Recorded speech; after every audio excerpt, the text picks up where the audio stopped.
guys, this is Grace and welcome to my channel and welcome to video number 4 of our 8.5 by 11 page series here on YouTube. I don't usually create 8.5 by 11, but there was a subscriber that reached out to me and says, can you make some 8.5 by 11 pages? And it's been a while since she had requested that, and so I am going to try to do it with this series, and I hope that this will inspire you to create 8.5 by 11 pages. If you are a 8.5 by 11 scrapper, I hope that you will get a few more new ideas on what to do or how to create your pages. So I am using an old Dear Lizzie paper collection here.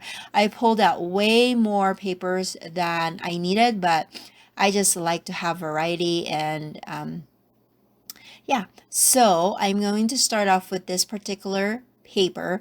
I am starting off with this because I'm going to show you that you don't always have to start with a cardstock base for your layout. You can most definitely start with a pattern paper, just like if it was a 12 by 12. Sometimes we start with a pattern paper. So that's what I'm doing here. And I'm also going to document a story from my childhood. Like I've said in the previous videos, that most of my 8.5 by 11 pages focuses on me, because that is the size that I had decided that my pages will be. And so this is a photo of me at 1 year old. And yeah, I'm a cutie, aren't I? Just kidding. Anyways, I was a chubby one. I've always been chubby, but that is a photo that I have gotten from my aunt a while back, and I thought that I would use it. Now, I've heard that some people, they actually don't use their original photos in their scrapbooking, especially if it's a heritage type of layout. And yeah, I guess that could be something that is a good idea, but I don't know. I feel like if I have it, I'm going to use it. And I also think that using the original, especially if you're using acid-free items, that there's a better chance for it to last longer than maybe in a photo box, maybe. Anyway, so that's what I am using here. Now, my journaling is quite long, and this is a story that I've kind of wanted to do for a long time. And this series actually gave me some opportunities to scrap some stories that I have been thinking of but never got around to doing it.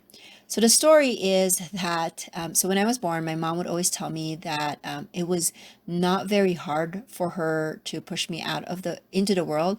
She said that I have always been impatient. Like ever since I was born, I've had that tendency to be impatient. So that's kind of like my middle name is Grace the Impatient. And I've owned up to it in the last few years. I know that that's not a very positive attitude to have, but I've looked at it as my impatience kind of, it really helps me become or helps me with being a mother, and like all these different tasks that I have to do as a mother, as somebody that works outside of the home, and as a wife, and like somebody that's active in her church, because then I can multitask. And so I've looked at it in that way. Now, that's not necessarily to say that it's good to be impatient, because I know it's not. My family always reminds me, just chillax, take a breather. Not everything has to happen in your timeline. And I've had to learn that the hard way sometimes, especially when I have challenges, that idea of waiting upon the Lord. Yeah, I'm not very good at that, but I am striving to be better at it. So I just wanted to document that for, I guess, posterity's sake, so that, they will know a little bit about me. That was one of the things that's my driving force to scrapbook, is because I don't know much about the generations that were before me. I wanted to make sure that the generations after me will know who I am, who I loved, what I did, and things like that. So that's basically the reason why I scrapbook. Okay, so let's go back to the page. again, and I've been saying this in every video, the biggest challenge that I have for 8.5 by 11 is the size, because I am normally a 12 by 12, sometimes a 12 by 24. So it's really hard for me to just pare down my products, downsize. But one thing that I have learned to cope with it is to layer. So I have this paper. Initially, I had wanted to use this particular pattern, but it just seemed like it's needing something. So I'm going to use that black paper as a background, and I love that where it has a frame around it. And then I need to move all this stuff because there's just too many papers on my my table there. And then I decided another way to layer all of these beautiful papers is to create some pattern that's going horizontal, peeking from both the journaling and also the photo. The photo, I believe it's a 4 by 6. I might be wrong, but it's about that size. And then since I have cut out these blocks of paper on the bottom, I am going to mirror that onto the top left page with some banner pieces of pattern, just to make that just to add more pattern to the layout. And then I've also decided that my journaling was what do you call it, like left indented, is that the word, where there's the line or the space is that the right word? I can't remember, and I don't have the brain power to think about it right now. But anyways, it's straight on the left side, okay? And so I decided to keep that little piece of that kind of goldish cardstock open, and I was going to add the pink paper to that so that it will match the matting that I used with my photo. So there's that balance there. And that's the name of the game here, is to balance everything, make sure that what I'm doing to the left, I'm also doing to the right, so that they will look cohesive. And now I adhered all of the papers. I have adhered the blocks on the bottom.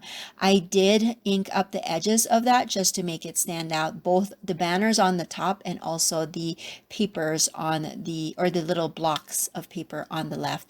I didn't have that initial design idea to use those blocks, but because I pulled that out as a choice of paper for this particular layout, I decided to go for it.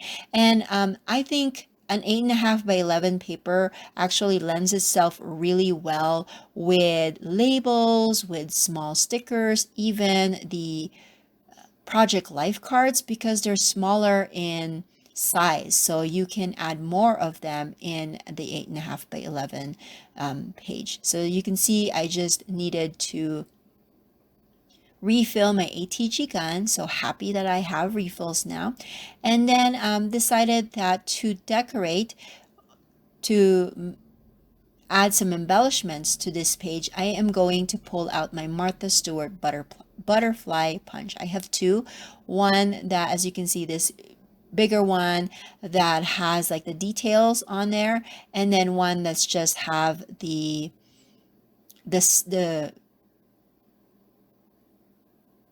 I can't think of the word, the shape of it. So I'm going to use two different kinds of punch, and I haven't used this in a while, so I'm glad that I pulled it out for this particular layout. Now, I am using pretty much the same papers that I used for the other elements on this page with my butterflies.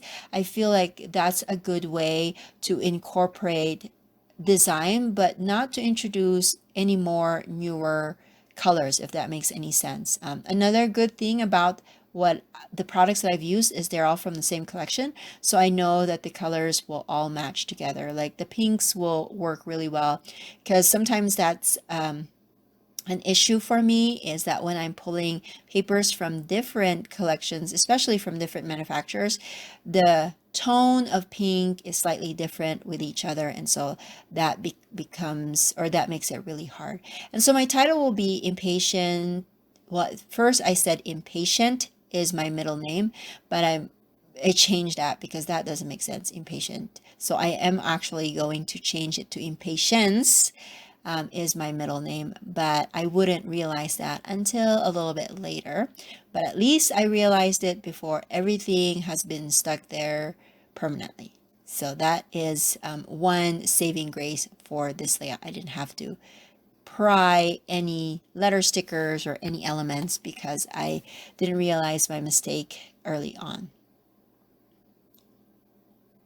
And another mistake, if I would have remembered that I was using impatient, the word impatient instead of the, or using the CE instead of the T, then I would have moved that I a little bit more.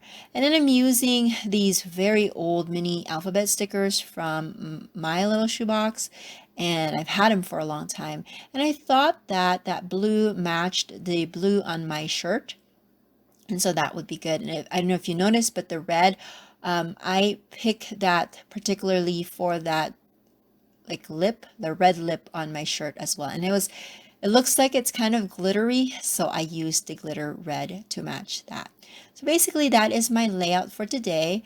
I will be sharing some close-up shots of this layout at the end of it, but let me know in the description box below if you like these kinds of videos. If you do, please give it a thumbs up and subscribe, and also let me know in the description box below so far which one has been your favorite layout that I've created.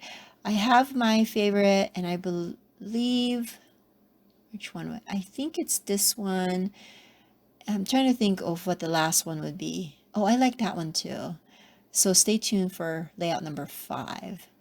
But I like this one, and I think what I like most about the layouts that I've created for this series is the journaling that I have documented, because these are some of the ideas that I have thought about for a while and just haven't really taken the time to create. So thank you for you guys reaching out to me and giving me ideas of videos to do, because then it helps me get out of my like comfort zone and helps me do things that, or create videos that I would normally not do for myself or think of on my own.